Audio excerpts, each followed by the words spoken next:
Hi guys, welcome back to my YouTube channel. Today I'm showing you how to set up a wig mannequin stand. This won't take more than 1 minute, so stay tuned, subscribe to my channel. And yes, we'll first start by fixing these 3 parts. There are 4 parts, as you can see. There is the stand part and there are 3 parts there. So we're going to start by fixing those 3 parts. And we're going to take that first part, the one I have right now, and we're going to enter the knob through it, and we're going to close that part. It's that simple, by the way. I don't know the right words to use, but it's simple, as you can see.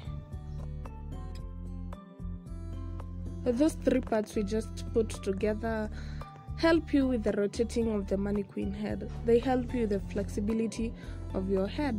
So I'm going to take the stand and the 3 parts and I'm going to join them, as you can see in the video.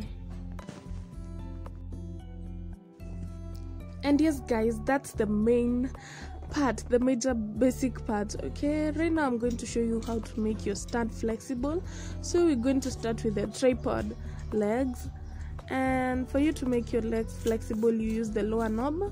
If you want to adjust the height of your stand, you use the center knob, the one I have right now. That's it. Yes, there are 2 knobs. You're going to see them when you buy your stand. The lower one to adjust the legs, the center one to fix your height. If you're short, you make your stand shorter. If you're tall, you make your stand taller. And yes, that's it guys.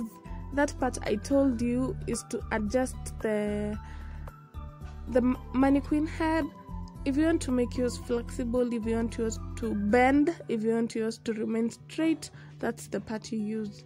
And that's it guys. Subscribe to my YouTube channel and like this video if you learned something, and I'll see you on my next one.